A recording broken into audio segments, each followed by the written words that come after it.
एक उम्मीद सुनहरे ख्वाबों की जो आपने देख रखे हैं अपने बच्चों के लिए, सुनहरे कल की सूरत में। उस सुनहरे कल के लिए हम संवारते हैं आपके बच्चों का मुस्तकबिल। यूनिक ग्रुप ऑफ इंस्टीट्यूशन गुज़िश्ता 33 वर्षों से दिखा रहा है रास्तों को मंजिल, उम्मीद को रोशनी, इल्म से अमल की रवायत, बच्चों के रोशन मुस्तकबिल का जामिन।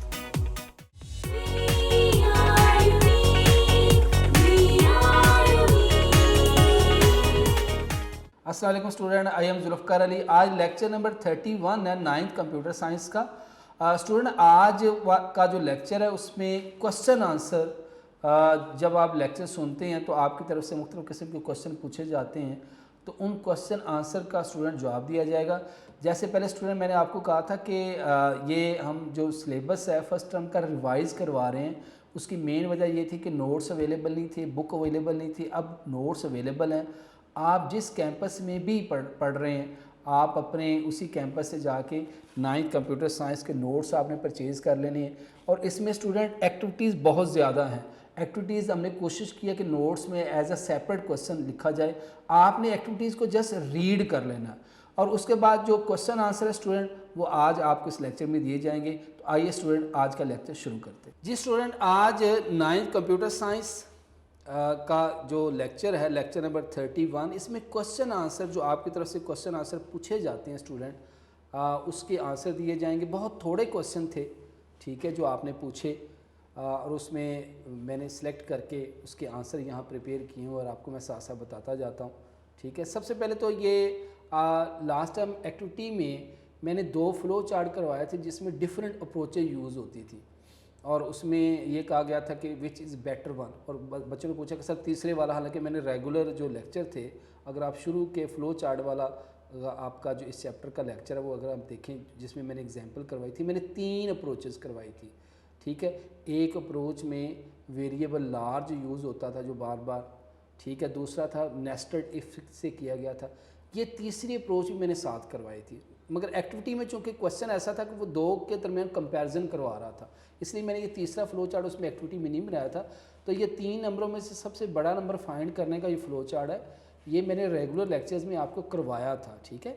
और ये फ्लो चार्ट ऐसा आपकी बुक में नहीं है, ये हमने तीसरा मेथड, ये कंपैरेटिवली दोनों से ज़्यादा आसान है, ठीक है। तो ये तीसरा लिखा हुआ है, जैसे इनपुट ABC। अब इसकी मैं टेस्टिंग आपको करके दिखा देता हूँ कि 3 नंबर कंप्यूटर आपसे पूछेगा, आप कोई से भी 3 नंबर, सपोज़ मैं A की वैल्यू दे देता हूँ 10, B की स्टूडेंट मैं 20 दे देता हूँ,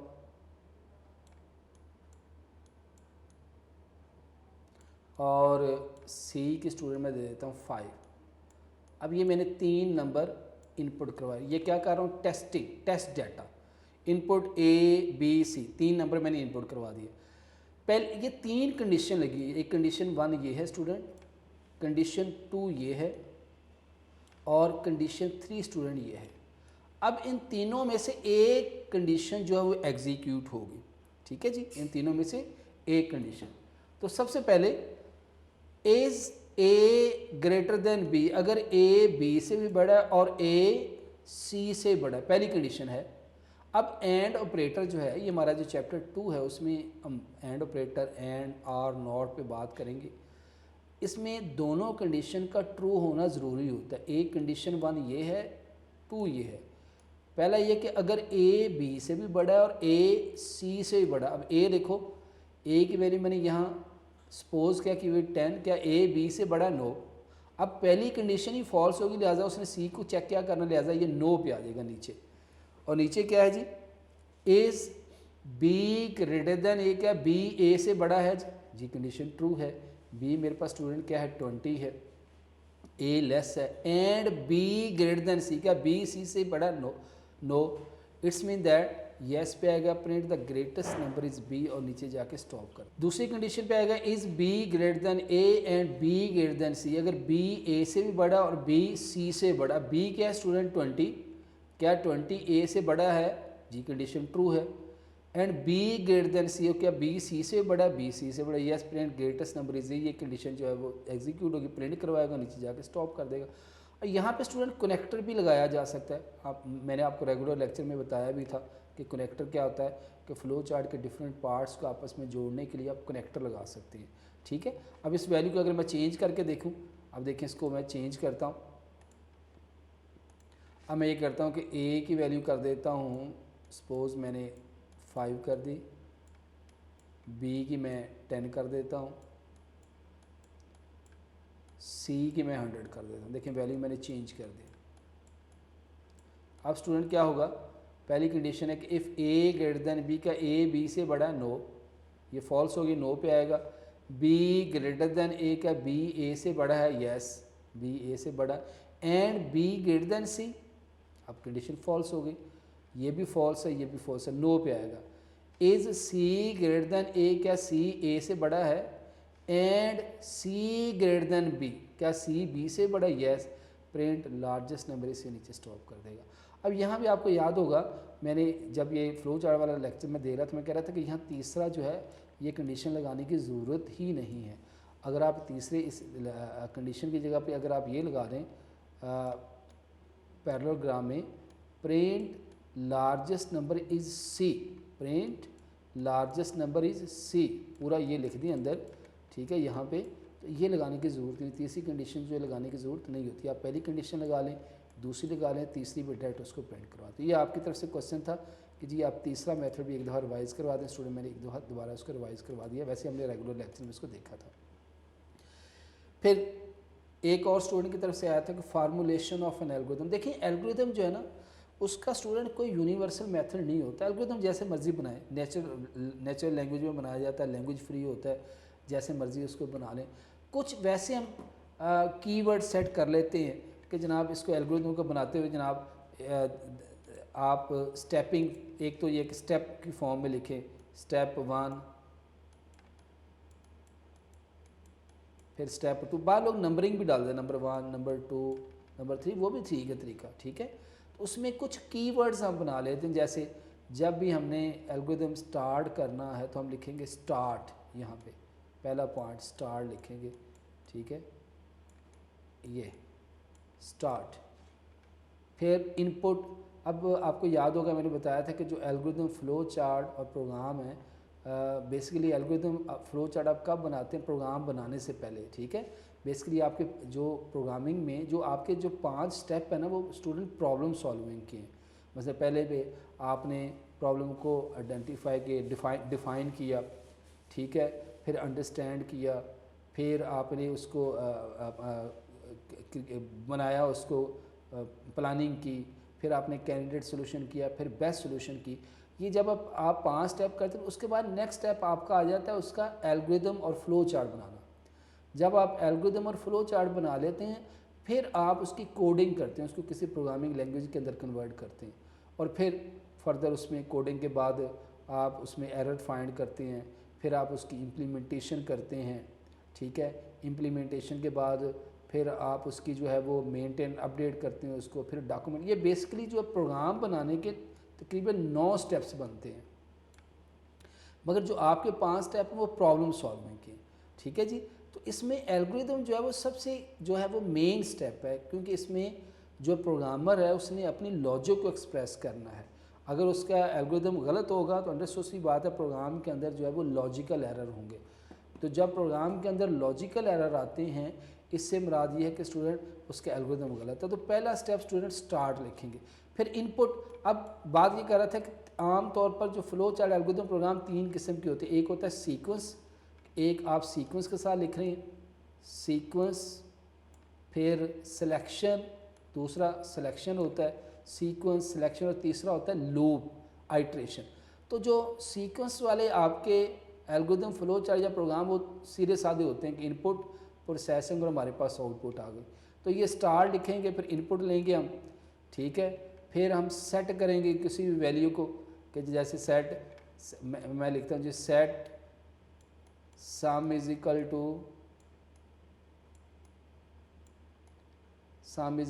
ए प्लस बी, यानी ए और बी दोनों को सम करे, ए और बी को ऐड करके राइट टू लेफ्ट सम को दे। इस तरह का काम जो आप कर सकते हैं। It is you to give the name to data in the computer memory, it is also update the value of existing data.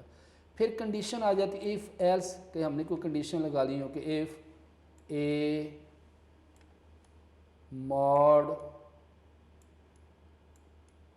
B is equal to zero, इस तरह की कंडीशन अगर मैंने लगानी है, ठीक है, जैसे यहाँ लगी हुई सपोज ए 5 है बी 7 है, तो आप लिख सकते हैं if A less than B तो set C to 10 else set C to 20, इस तरह की कंडीशन भी आप इसके अंदर लगा सकते हैं।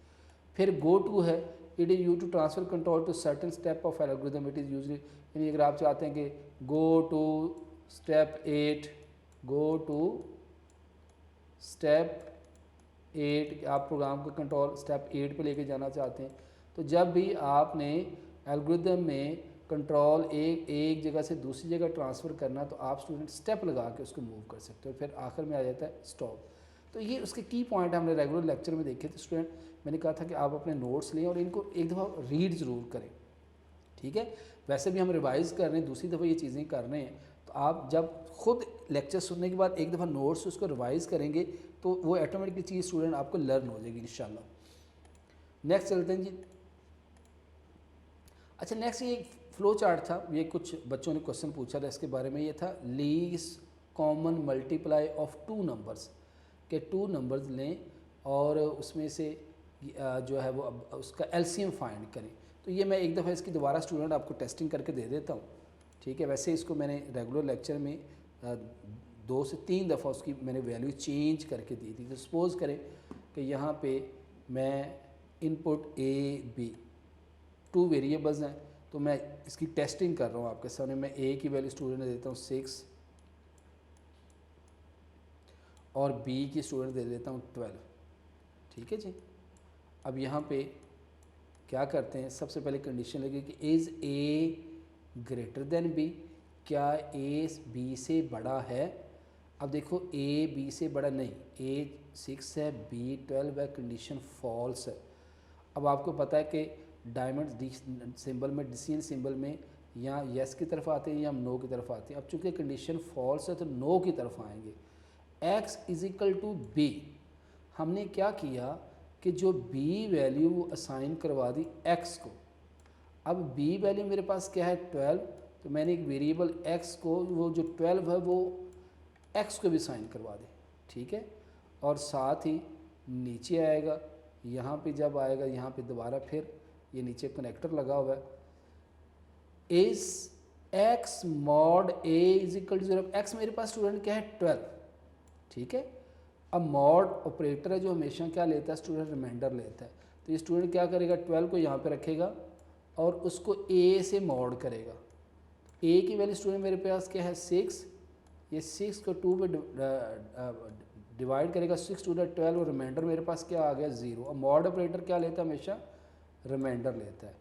अगर कहता है जी is x mod a is equal to 0, condition yes होगी, येस होगी जी, कंडीशन रिमाइंडर 0 हो चुका है। तो फिर कहता है x मॉड b, अब x भी मेरे पास 12 है और b भी मेरे पास 12 है, दोनों 12 है। देखें ये भी 12 है, ये भी 12 है। कहता है फिर उसको मॉड करें, तो ये क्या करेगा 12 को स्टूडेंट 12 पे मॉड करेगा और रिमाइंडर कितना आ गया 0। अब यस प्रिंट x, अब x की वैल्यू स्टूडेंट क्या है 12।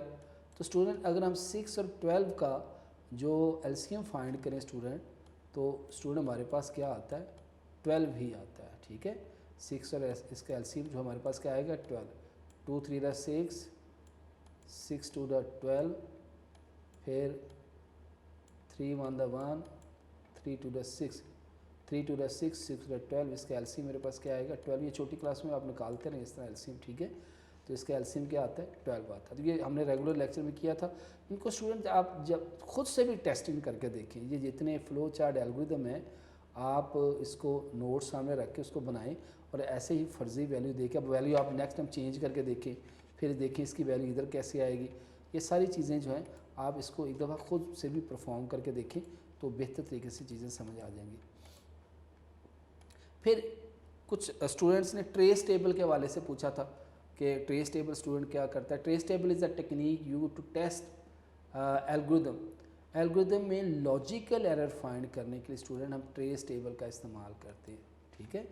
एल्गोरिदम के अंदर लॉजिकल एरर्स को फाइंड करने के लिए हम क्या यूज़ करते हैं, ट्रेस टेबल। इसके लिए आपको याद होगा मैंने एक फ़्लो चार्ट बनाया हुआ था यहाँ पे, अपने रेगुलर लेक्चर में हमने किया था, ठीक है।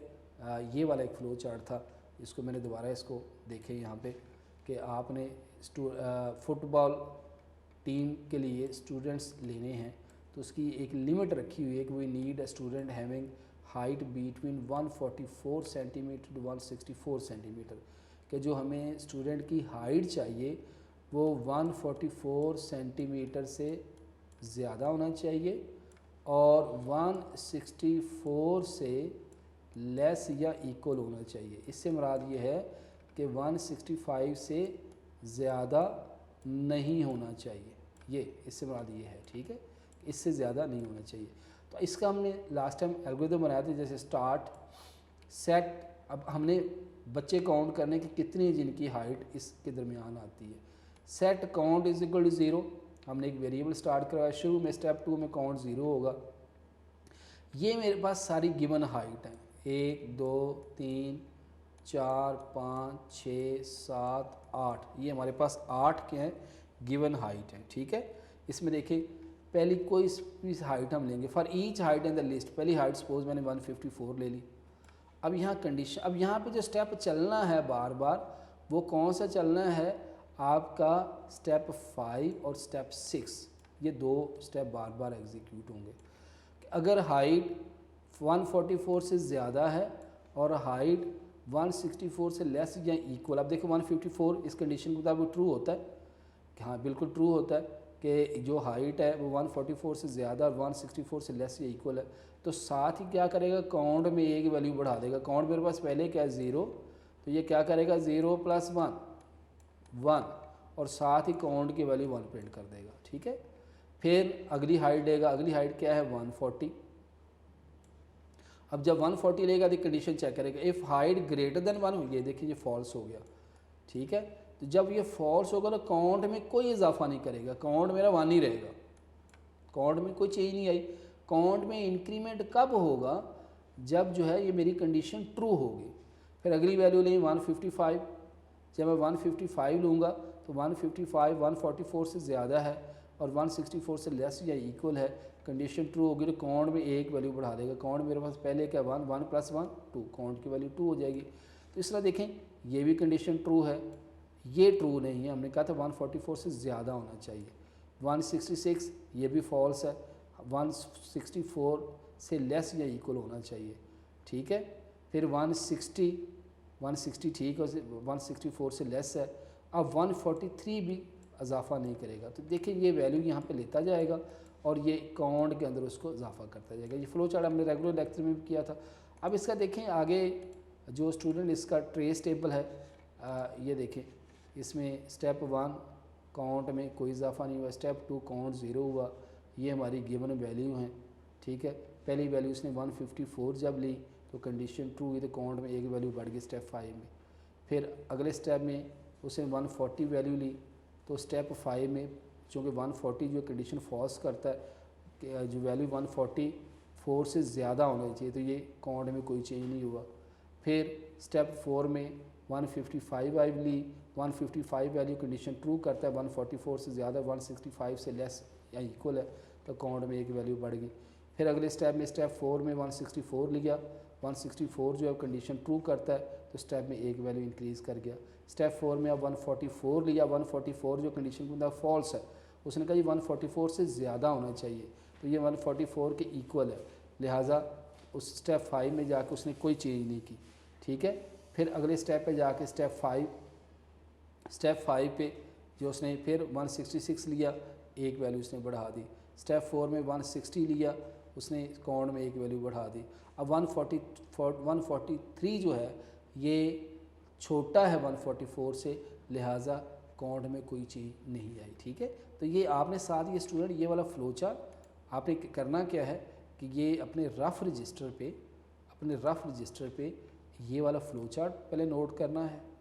ये पूरा नोट करने के बाद फिर आपने स्टूडेंट ये पूरा टेबल ऐसे उसको कंपैरिजन करके देखना। जब आप प्रैक्टिस करेंगे तो इंशाल्लाह आपको बेहतर तरीके से ये समझ आ जाएगा, ठीक है। तो नेक्स्ट चलते हैं स्टूडेंट। नेक्स्ट एक फ्लो चार्ट है जिसमें हमने फैक्टोरियल फाइंड करना था, ठीक है। ये भी मैंने आपको ऑलरेडी करवाया हुआ है। तो फैक्टोरियल बेसिकली होता क्या है कि आपने 5 का फैक्टोरियल लेना, तो ये इक्वल होगा 1 2 3 4 5 और ये स्टूडेंट क्या होगा 120। तो क्वेश्चन ये है कि आप कंप्यूटर को कोई सा नंबर दें और कंप्यूटर आपको उस नंबर का जो है वो फैक्टोरियल फाइंड करके दे। तो अब देखिए यहाँ एक वेरिएबल लिया f = 1, इनपुट n, जिस नंबर का आपने फैक्टोरियल फाइंड करना है वो स्टूडेंट इनपुट करवाएंगे। अब ये सपोज यहाँ मैंने 3 करवा देता हूँ, मैं 3 n की वैल्यू रख लेता हूँ 3, ठीक है। n की वैल्यू जब 3 रखूँगा, फिर मैंने एक वेरिएबल लिया a = 1, ठीक है। अब यहाँ कंडीशन ली है कि is a less than equal to n, ये चीज़ है a less than equal to n। अब स्टूडेंट a मेरे पास क्या है, ऊपर 1 है, less than equal to n क्या है 3, कंडीशन ट्रू है। भाई 1 जो है 3 से लेस है, तो क्या करेगा मल्टीप्लाई करेगा, f = f multiply by f। f मेरे पास ये यहाँ पे ये करेगा f = f multiply by a। f मेरे पास स्टूडेंट क्या है 1 और a भी मेरे पास 1 है। ये स्टूडेंट क्या करेगा 1 multiply 1 right to left, f की वैल्यू स्टूडेंट क्या कर देगा 1 कर देगा, ठीक है। फिर उसमें स्टूडेंट इंक्रीमेंट करेगा, a पहले क्या है 1 1 + 1 2, a की वैल्यू क्या करेगा 2, फिर ऊपर जाएगा, कंडीशन अब भी ट्रू है, ठीक है। फिर मल्टीप्लाई करेगा, f मेरे पास पहले 1 है, a की नई वैल्यू क्या है 2 2 × 1 2, f की वैल्यू क्या हो जाएगी 2। फिर यहाँ इंक्रीमेंट करेगा, a की वैल्यू 2 + 1 3, फिर ऊपर जाएगा। अब देखिए अब भी कंडीशन ट्रू है, इक्वल हुआ है, ठीक है। f की पहले वैल्यू मेरे पास 2 है, a की नई वैल्यू क्या है 3 3 × 2 6, f की वैल्यू क्या होगी 6। अब a की वैल्यू फिर इजाफा करेगा, a पहले 3 3 + 1 क्या हो जाएगा 4। अब देखिए अब कंडीशन जाके फॉल्स हुई है, जब फॉल्स हुई तो ये लूप टर्मिनेट करेगा, प्रिंट f क्या प्रिंट करेगा 6 और 3 का फैक्टोरियल स्टूडेंट क्या होता है 1 2 मल्टीप्लाई बाई 3 और स्टूडेंट मेरे पास ये क्या आ जाएगा 6 आ जाएगा, ठीक है। ये मेरे ख्याल में आपको बात समझ आ गई, ठीक है। ये स्टूडेंट वो क्वेश्चन थे जो आपने पूछे तो उनके हम आंसर दोबारा दे रहे हैं। इसी तरह ये एक फ्लो चार्ट था जिसमें इवन ऑड फाइंड करना था आपने, ठीक है। इसमें भी आप देखें इनपुट n, आपको नंबर इनपुट करवाएंगे। क्वेश्चन ये है कि आप नंबर इनपुट करवाएं, कंप्यूटर आपको बताया कि नंबर आपका इवन है या ऑड। सपोज़ मैंने n की वैल्यू 5 दे दी, ठीक है। यहाँ पे स्टूडेंट मॉड लगेगा 5 mod 2, तो ये क्या करेगा 5 को 2 पे डिवाइड करेगा, 2 to the 4 और स्टूडेंट बाकी कितना बचेगा 1। कंडीशन ये है कि रिमाइंडर 0 होना चाहिए। अगर रिमाइंडर 0 होगा तो कंट्रोल इस साइड पे आएगा, अगर रिमाइंडर 0 नहीं होगा तो कंट्रोल इस साइड पे आएगा। तो 5 स्टूडेंट क्या है ओड नंबर, ठीक है। इसी तरह कोई इवन नंबर दे के देखें, सपोज़ n की वैल्यू स्टूडेंट मैं यहाँ दे देता हूँ 6। अब क्या करेगा 6 को जब 2 पे डिवाइड करेगा क्या करेगा 2 3 × 6, स्टूडेंट रिमाइंडर मेरे पास क्या है 0। अब देखें ये क्या प्रिंट करेगा इवन नंबर, ठीक है। तो इस तरह ये इवन और नंबर स्टूडेंट यहाँ से इसके अंदर से फाइंड करता जाएगा। तो नेक्स्ट स्टूडेंट चले जी, नेक्स्ट है जी what do you mean by well defined problem. ये किसी बच्चे से तरफ से क्वेश्चन आया था कि आप किस प्रॉब्लम को कहते हैं जी ये वेल डिफाइंड है। तो स्टूडेंट हम उस प्रॉब्लम को वेल डिफाइंड कहते हैं जिसमें कोई एम्बिग्यूटी ना हो, ठीक है, यानी उसमें पॉसिबिलिटी हो, जिसकी कंडीशन क्लियर हो और जिसका गोल क्लियर हो, ठीक है।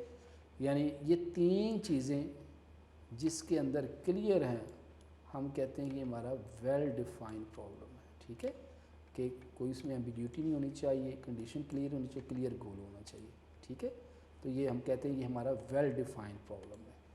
Next student, define candidate solution में the candidate refer to spontaneous unplanned, इसकी हमने एक्टिविटी में भी इसके बारे में किया था, ठीक है। ऑल द पॉसिबल, जब एक प्रॉब्लम के बहुत से सोल्यूशन पॉसिबल सोल्यूशन हमारे पास आ जाएं तो हमारे पास जो है वो फिर हम कैंडिडेट सोल्यूशन, फिर उनमें से हम क्या करते हैं best solution, find the candidate solution.